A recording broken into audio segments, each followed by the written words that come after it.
Il est 20h15, nous sommes avec Patrick Legras, agriculteur et porte-parole national de la coordination rurale. Bonsoir Patrick Legras. Bonsoir. Donc passage en force d'Ursula von der Leyen qui conclut l'accord de libre-échange avec les pays du Mercosur malgré l'opposition de la France. Bien sûr, Ursula von der Leyen qui devait être demain à la cérémonie de réouverture de Notre-Dame de Paris a été priée, semble-t-il, de ne pas venir, et on comprend pourquoi. Colère de la France ce soir, qui vous soutient, qui rappelle par la voix de l'Élysée que rien n'est encore acté pour cet accord sur le Mercosur. Patrick Legras, quel est ce soir votre état d'esprit, sachant que la France donne le sentiment, en tout cas vous allez nous dire, qu'elle fait tout pour vous soutenir et pour éviter que cet accord n'aboutisse. Non mais c'est toujours du discours, comme d'habitude, comme depuis des mois. Lorsque la présidente de la coordination rurale a rencontré M. Barnier il y a 3 mois, il avait lui-même acté que c'était déjà perdu. Donc après, la manière change, la date est choisie.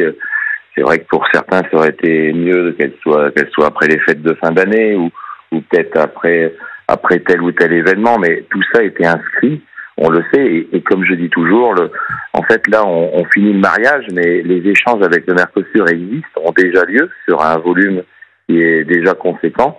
Donc là, en fait, on parle d'un scandale, mais ce scandale, il a déjà été démarré, il est entretenu depuis des années, depuis peut-être 10 ou 15 années, j'ai pas tous les éléments, mais oui, c'est pas normal, ça sert à rien, mais c'est comme tous les contrats de libre-échange qui ont été faits en 2023, en 2024, c'est de farm to fork qui acte également 20 à 30%.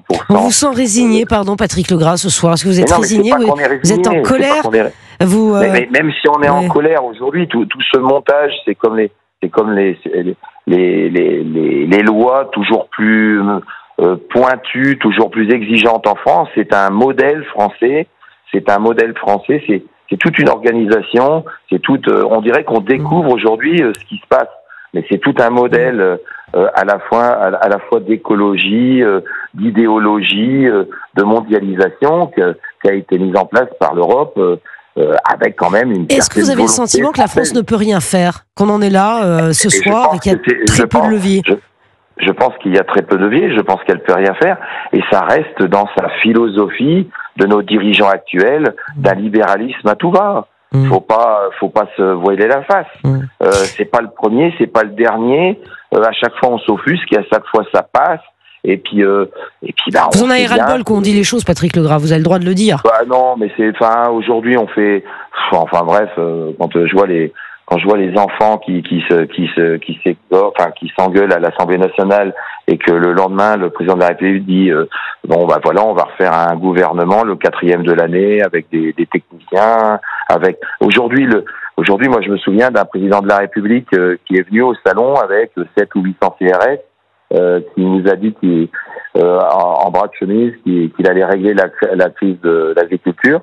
Dans un petit 2 mois, on va avoir le même état avec une France agricole encore plus dans la détresse. Et qu'est-ce qui sera passé?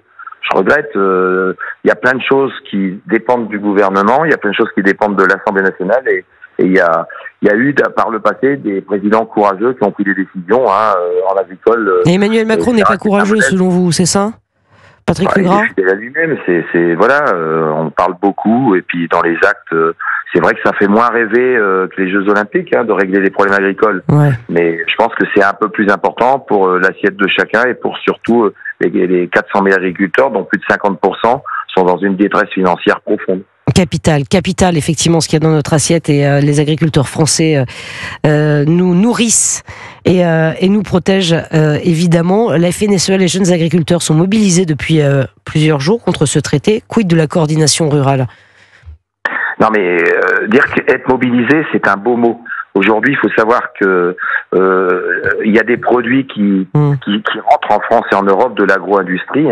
Je vais pas remettre le dossier, là il faut rester relativement groupé. Mais on a quand même aujourd'hui des gens du monde agricole qui sont encore leaders et qui sont très proche des gouvernants et du gouvernement, qui importent des quantités non négligeables déjà d'Amérique. Mais Patrick Legras, faut bouger, on peut pas être résigné. J'imagine que vous n'êtes pas résigné. Mais c'est pas qu'on est résigné, c'est qu'aujourd'hui, quand vous avez des interlocuteurs qui sont de mauvaise foi, à part les changer, je vois pas ce qu'on peut faire. Faut être clair.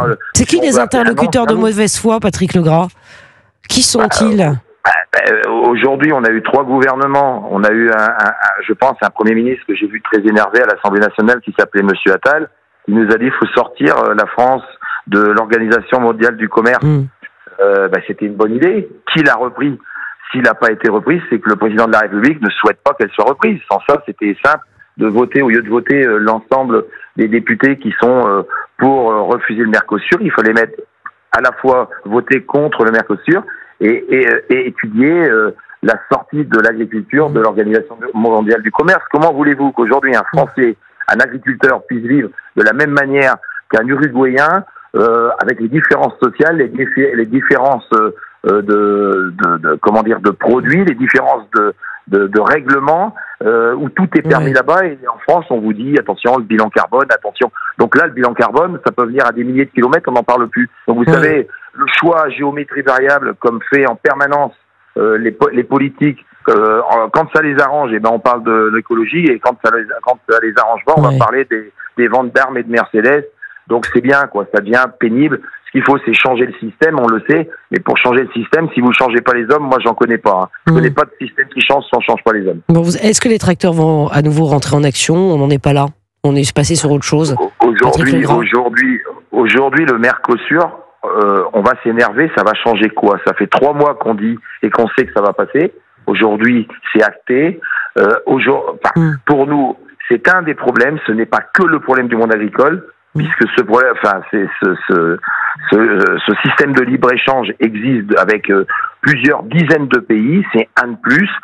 C'est une volonté politique de faire de la mondialisation. En 2022, pour la première fois, la balance agricole, je dis bien pour la première fois, puisque j'ai les chiffres, a été déficitaire de 2,9 milliards. C'est-à-dire qu'on a plus importé qu'exporté. Les chiffres de 2023, on les a pas. Patrick Legras, la FNSEA qui est en train d'emmurer la permanence de François Hollande en Corrèze, ça sert à rien? Je pense qu'ils ont une quinzaine d'années de retard. Il fallait la murer avant qu'il fasse ses bêtises, avant qu'il fasse. Mais là aujourd'hui, je vais pas juger, mais c'est pas notre façon de faire. Aujourd'hui, ceux qui décident, c'est ceux au pouvoir. C'est pas ceux qui ont été au pouvoir il y a une dizaine ou une quinzaine d'années. Donc, mais c'est plus facile, vous savez.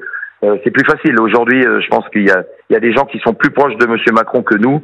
Donc ça, il faut leur demander, leur poser des questions sur les échanges qu'ils ont avec l'agro-industrie, avec les filiales dans tous les pays du monde. C'est pas la coordination rurale. Aujourd'hui, ceux qui souffrent, c'est tous les agriculteurs de base.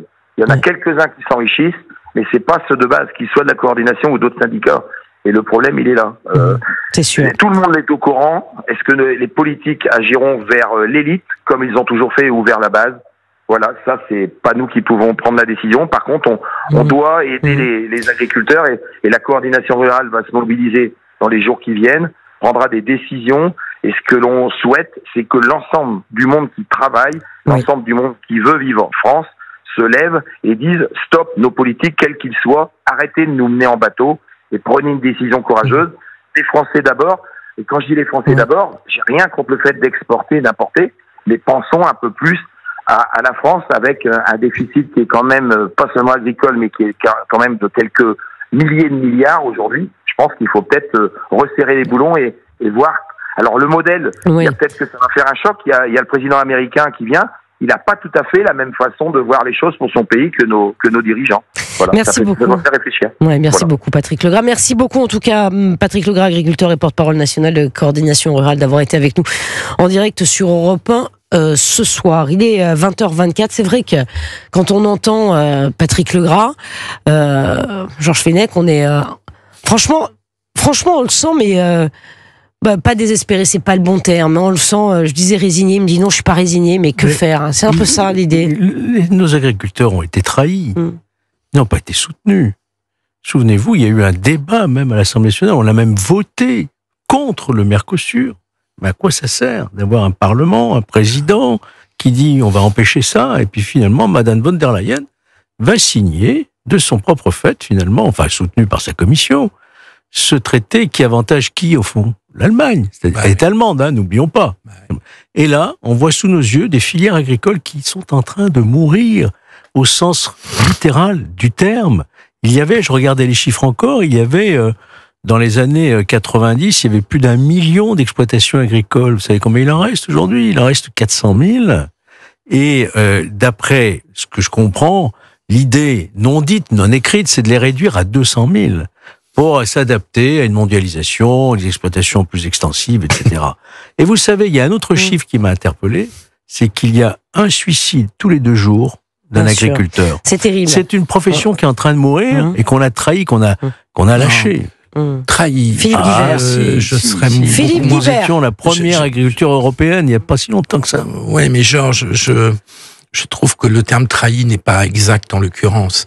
Il y a eu un vote du Parlement français dans une assemblée qui est d'accord sur rien, sauf pour s'opposer à ce traité. On a un président de la République qui redit ce soir, via ses porte-paroles, que la bataille n'est pas terminée. Et on a surtout une bataille au Parlement européen à mener.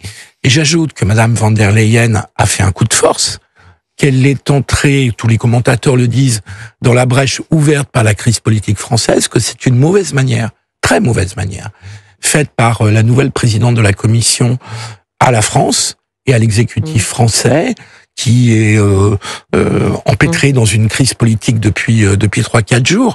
Et donc la bataille est loin d'être terminée. Je trouve que Philippe, c'est incroyable. On est européens. C'est notre camp qui joue contre nous. C'est quand même incroyable. La France. Et quel est le poids de la France dans tout ça? Pardon, parce que quand on voit qu'Ursula von der Leyen passe en force, alors que la France est fermement opposée à ce traité. La Pologne aussi. L'Italie est pas chaude. Mais c'est terrible. Donc attention. C'est l'Amérique du Sud qui gagne ce soir. Je voudrais ajouter quand même un constructeur automobile allemand. Oui, c'est exactement ça. Et de ce point de vue, Madame von der Leyen, effectivement, compte tenu de son origine nationale et politique, est dans une position que je trouve légèrement problématique, pour tout dire. Pour pas dire qu'elle n'a favorisé les intérêts de son pays. Mais encore une fois, on a un exemple d'une Union européenne qui se construit contre les nations. Alors, qu'il y ait des politiques européennes, ok, mais on peut pas prendre des décisions européennes contre des nations, et en plus des nations fondatrices du traité de Rome, comme la France qui est en plus en situation de crise politique. Donc je trouve que notre interlocuteur... Vous pensez qu'elle a vraiment profité de la situation? Certains le laissent entendre. Oui, vraiment. Oui, tout le monde vous l'explique. La France est affaiblie. Tout le monde l'explique, c'est pas le moment où la France peut partir mener la bataille pendant les 15 jours qui viennent. Ils ont essayé, même M. Barnier a essayé, et pourtant lui c'est un Européen. Oui, bien les rois. Il a essayé d'entraîner avec eux un droit de veto en quelque sorte. Donc elle nous a planté un couteau dans le dos, on peut le dire. Mais en tout cas, ça a été l'incapacité de la France à régler cette question-là, parce que la voix de la France porte moins aujourd'hui. Mais si on suit les règles européennes, il faut 35%. Les 4 pays représentant 35% de la population européenne, donc la France toute seule ne peut pas le faire, ne peut pas donner son veto. Mais en revanche, la bataille est loin d'être terminée. La Pologne est déjà acquise, l'Italie en est pas loin, et donc la bataille doit continuer. Et puis je vous rappelle que le Parlement européen a aussi un rôle important à jouer dans cette ça passera. Ça passera. D'abord avoir un gouvernement avant de mener une bataille. Oui, déjà, un gouvernement, c'est une bonne question. On va en parler, tiens. Alors, parce que les LR sont reçus depuis une demi-heure maintenant à l'Élysée. Emmanuel Macron a entendu les socialistes ce matin, il entend les LR ce soir. Va-t-on arriver à trouver l'homme providentiel ou la femme providentielle? Bien sûr, on en parle dans un instant sur Europe 1, 20h28.